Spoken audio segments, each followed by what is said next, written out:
So in this segment, we're going to be talking about the deafening silence over Brexit's economic fallout, and this comes off the back of really, neither Labour or Conservative really talking about the Brexit damage being done to the country. So as he battled for his job earlier this month, Boris Johnson warned his MPs not to get into some hellish Groundhog Day debate about the merits of belonging in the single market, he warned. And that's quite interesting because I thought he would have loved a culture war around Brexit, but I suppose when your tagline was "Get Brexit Done," in 2019, can you really still be arguing about it?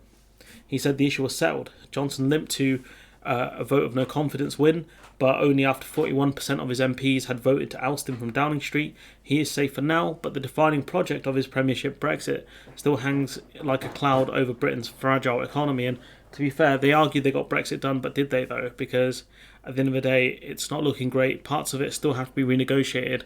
I think in 2026, I'm going to say, or 2025, parts of the TCA. So again, it's a never-ending cycle really based on the Brexit deal that we got. Johnson may not want his party relitigating Brexit, but neither does Starmer, leader of the opposition's Labour Party. We'll be talking about his proposal soon, depending on how the scheduling goes. Nor does Andrew Bailey, Governor of the Bank of England. Sunak, the Chancellor, would rather talk about something else. Brexit has become the great British taboo, which is actually true, surprisingly, given how much we talk about it on the channel and how much kind of other commentators talk about it, because you've got the most powerful people in the country kind of refusing to talk about the Brexit damages affecting the country. You've got Boris Johnson, the Prime Minister, you've got Keir Starmer, leader of the opposition, you even got the Lib Dems reluctant to talk about it. I think the SNP do a fair bit, because obviously they want to rejoin the EU at some point. But, Bank of England Governor Andrew Bailey doesn't want to talk about it. Who does really, apart from the channel and people in the space? But as the 6th anniversary of the UK's vote to leave the EU approaches, economists are starting to quantify the damage caused by the erection of trade barriers with its biggest market. And then, separating it from COVID is difficult, but they conclude that the damage is real and it's not over yet, because why would it be over? We're going to be facing customs fees and checks for the next foreseeable future until something drastically changes. Even with alignment deals, there'll still be customs checks, etc., customs fees and other problems. So it won't go away. The problems at the border, they will maybe lower down a bit, especially as trade drops off our exports. But in the long term, we're still going to see massive problems in the country. The UK is lagging behind the rest of the G7 in terms of trade recovery after the pandemic. Business investment is lower. Next year, according to the OECD think tank, the UK will have the lowest growth in the G20, apart from the sanctioned Russia. So if there was no war in Ukraine, we'd be the lowest performing economy out of the G20. That's wild. The OBR, the official British forecaster, said Brexit would ultimately reduce productivity and UK gross domestic product by 4% compared with a world where the country remained inside the EU. It says that a little over half that damage has yet to occur. And so over the medium term, we'll lose 4% of our GDP, and you might live in a fantasy world with Lord Frost and claim that's simply not the case, but we know the truth here. Sorry if you can hear like a high-pitched noise, I can hear it, but I can't figure out what it is. That level of decline would be worth about £100 billion a year in lost output. That's a lot of money for lost wages, lost employment, and also lost tax receipts for the Exchequer. That would result in roughly £40 billion loss for the Treasury. That's £40 billion that might have been available to the beleaguered Johnson, and that's actually higher than Test and Trace, surprisingly. Normally Test and Trace is like the highest figure we talk about, but apparently not. As for the the beleaguered Johnson for the radical tax cuts demanded by the Tory right now, the equivalent of 6p off the 20p in the pound basic rate of income tax, which it may not sound a lot, but when you think about how much you actually pay in tax when you're above the tax threshold, this would be a decent cut for people, and that money would most likely go back into the economy. And you've got the kind of projection of, had we stayed in the the trend we were at, so the 2009 Q2 trend to 2016, and our actual trend, you can see it dropping off. That's the UK business investment. That's dropped off significantly. You can't blame COVID for that. COVID was around, 2020. So you can see it's a massive reduction here, and it's kind of flatlining now, but in the long term, we'll see what it's like. Despite those sobering figures, Johnson's complaints about the prospect of litigating Brexit was over-exaggerated, intended to portray himself as a victim of a punitive plot by pro-Remainers, because that's all he has is the culture war. That's it. He's only got the culture war, and he's making himself out to be a victim. Oh, the economy would be doing so much better if it wasn't for Remainers. We've got a Remainers Brexit. What the hell does that even mean? No, a Remainers Brexit would have been AFTA or something similar to that. It's ridiculous. British politicians and the wider country are still traumatised by the bitter Brexit saga. Because let's not forget, Brexit is a thing which split families. People voted for Brexit against what some members of their family wanted them to do. People's relationships were tore up. Actual relationships.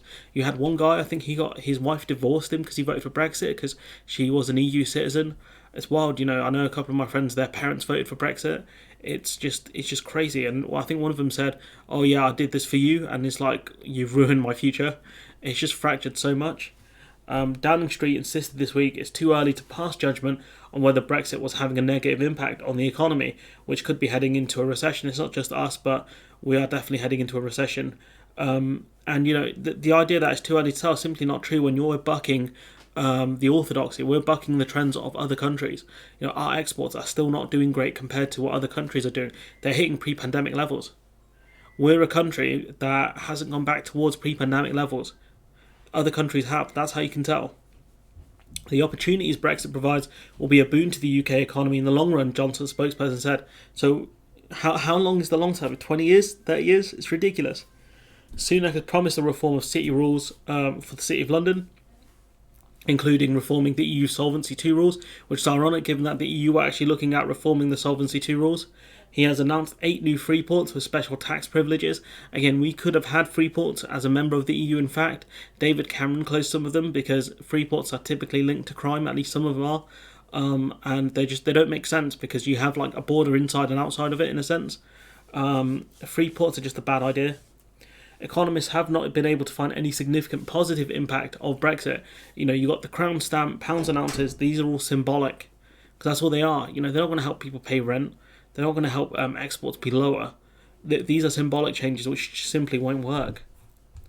Critics of the government's Brexit policy are routinely derided. Braverman, the Attorney General, last week accused ITV presenter Robert Peston of being of Romaniac make-believe. This is the Attorney General of this country, the highest, supposedly the person who's meant to advise the government on legal affairs, accusing people of being a Romaniac and living in make-believe. Crazy. She also said something about, it's wrong or something for the Labour and Lib Dems to have an electoral pact. I mean, come on, mate. This is after Peston challenged her over the government's unilateral plans to rip up the protocol. Braverman claimed the so-called Northern Ireland Protocol had left the region lagging behind economically. Simply not the case, though. Northern Ireland, the only area of the UK to remain in the EU single market for goods, is the best performing part of the country, apart from London. So Northern Ireland is doing really well for remaining a part of the EU single market for goods. So their arguments, again, they just live in a fantasy world, a world of the culture war. When Bailey appeared before the House of Commons Treasury Committee in mid-May, the Bank of England governor acknowledged that his predecessor Mark Carney made himself unpopular for saying Brexit would have a negative impact on trade, but that the bank held to that view. But the thing is, it wasn't he made himself unpopular, it's just people didn't want to accept the fact that he was right. People attacked him because he's Canadian. Who cares? He was the guy who steered he was the chief of the Canadian, their central bank. He helped steer them through the financial crisis. The guy has way more credentials than Andrew Bailey and is far less clown-like than Andrew Bailey, and he told the British people the truth and they couldn't handle it because he was telling them what they didn't want to hear, and he's also Canadian. That's why. Kevin Hollinrake, a Tory member of the committee, said Bailey was trying to avoid becoming a political target and was deliberately avoiding talking about Brexit. And how can he acknowledge the problems Brexit is causing towards our inflation rates without talking about Brexit? It doesn't make sense. Our imports have gotten significantly more expensive because of the customs fees and all the checks that come along with us leaving the single market. It's just wild. We have changed our immigration rules. It's about non-tariff barriers. You've got to be willing to look at what's happening on the ground. And it's true, without freedom of movement, that's also pushing inflation up as well. We're facing major problems because of us leaving the EU and not having a good enough plan. No plan would have been good enough, but you could do better than what we've done now, let's be honest. Ministers are becoming more reluctant to claim the economic upsides of Brexit. Kwasi Kwarteng, the business secretary, was asked last week at the FT Global boardroom to list some of the Brexit benefits. He focused on the UK's ability to respond swiftly to Russian aggression in Ukraine. Simply not the case. We could be arming Russia arming Ukraine despite being a member of the EU. We were doing that, I think, originally. And plus the fact that the sanctions we put on Russia were actually far slower on Russian officials. And, Russian oligarchs actually far slower than what the EU did. Liz Truss even bemoaning the Lords for it. So it shows you that, Brexit didn't actually help us. We could have actually spoken to the EU and used some of their kind of administrative powers here to really help us target Russian officials, but we didn't. Sunak's allies say the Chancellor took a show not tell approach on Brexit. Well, you ain't shown us anything, have you, mate? You're taking a show not tell approach. Show us something then. Honestly. Apart from showing us no growth next year according to the OECD, what have you got? This guy's an absolute joke. There's more in the article. There's a lot. It's a really long article, so feel free to read the rest of it in your own time. But there's a lot here. But look, the key parts of it is there's a lot of silence around the economic damage Brexit is doing. You've got the media doing their classic both sides thing. Everyone's right and everyone's wrong. You've got that. You've got Sunak not wanting to talk about it, the Chancellor of the Exchequer, one of the most powerful people in the country, the Prime Minister not wanting to talk about it. You've got the Leader of the Opposition not wanting to talk about it, the Lib Dems not really want to talk about it, the Bank of England chief not wanting to talk about it, and apart from pundits, people in the space here, who's actually talking about it, who's trying to make people aware of the problems. And without us being aware of the problems, how can we hope to fix anything? It's just sad. It's just tragic that we've got such bad problems here and no one is willing to actually discuss solutions. Even some of the people on the left, they don't want to talk about things that the Labour Party should really be doing to fix these problems. I will talk about Labour Party solutions. For the people who keep saying, "Oh, they're not talking about rejoining the single market," I hate them. I've spoken about previously how difficult it is to join the single market, the process for it. The only reason EFTA countries are a part of the single market is because of the EEA agreement, and also because obviously Switzerland have a unique agreement, but they're also part of EFTA. Joining EFTA would be a nightmare. I've spoken about all of that stuff before, so feel free to watch that video if you're interested in that stuff or just bored. But anyways, I'm going to leave it there. Let me know what you think in the comments below. Like, comment, share, subscribe, support the channel on Patreon if you can, and hopefully I'll see you in the next one.